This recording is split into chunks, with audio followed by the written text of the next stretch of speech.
안녕하십니까? 자, 이 시간에는 제 32회 대비 하루 한 문제 1-36번. 자, 뭘 공부할 거냐면 우리 토지 상환 채권을 공부하도록 하겠습니다. 자, 토지 상환 채권이라는 것은 여기 우리 도시개발법상 토지 상환 채권하고 되는데, 이 토지 상환 채권은 수용 사용 방식에서 내 땅을 모두 수용하고 수용 보상금을 주면은 그 보상금 가지고 다시 토지를 받기가 쉽지가 않습니다. 지가 상승분이 많으니까. 그래서 우리가 수용 사용 방식으로 사업했을 때 우리 지위를 보장받는 방법, 토지 상환 채권이죠. 여러분이 토지 건물로 상환해주는 채권을 원합니다. 매수 대금의 일부에 대해서. 그러니까 수용 보상금의 일부를 뭘로 받겠다는 거예요. 수용 보상금, 매수 대금의 일부를 토지 건물로 상환해주는 채권을 받겠다는 거예요. 하여 우선적으로 지위 보장을 좀 받겠다. 수의계약 형태로 발행하는 게 토지 상환 채권입니다. 토지 상환 채권은 첫 번째, 여기 무기명이 아니고 기명증권입니다. 1번은 기명, 상환은 돌려받을 사람이 정해지니까 기명증권이고, 두 번째, 토지상환 채권은 타인에게 이전하지 못하는 게 아니고 공법의 채권은 모두 이전할 수 있습니다.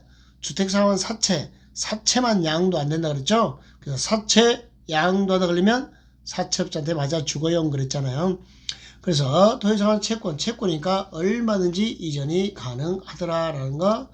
자, 3번 토지상환 채권의 이율은 기재부 장관이 아니라 발행자가 정한다 그랬죠. 이율 결정은 발행자 이발. 이율 결정은 발행자 이발 그랬어요.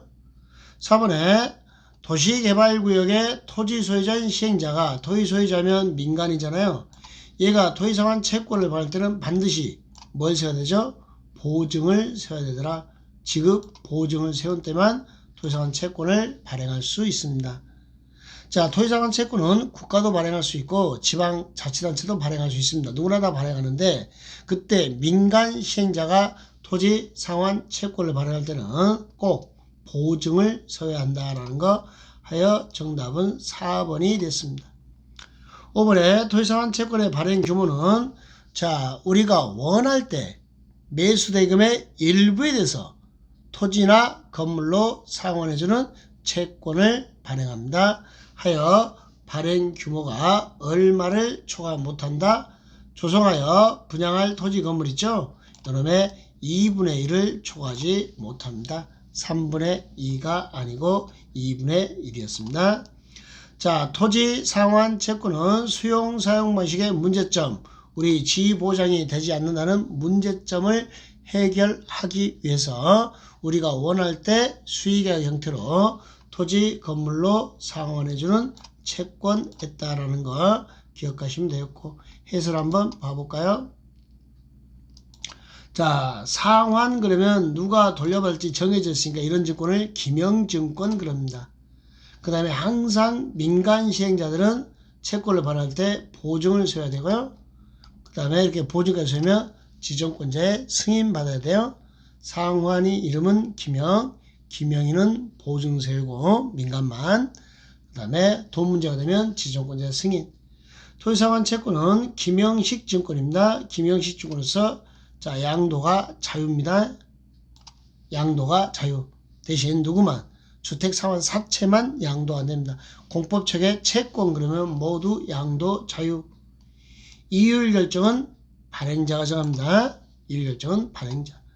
토지상환 채권의 발행 규모는 매수대금의 일부에 대해서 토지 건물로 상환하는데, 조성되는 분양 토지 건축물의 2분의 1 초과하지 아니하도록 하여야 한다라는 거 알아두시고요.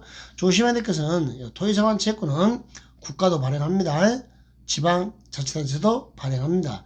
그때 민간 시행자들이 토지상환 채권을 발행하려고 할 때는 꼭 뭘 세우세요? 보증을 세워야 한다는 거.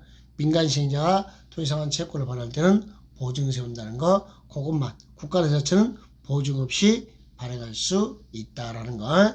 토지상환 채권은 수용 사용 방식에서 한 문제 주요 출제 포인트가 되는 겁니다. 그러니까 이 파트는 정확하게 정리해 두시기 바랍니다. 예, 수고하셨습니다.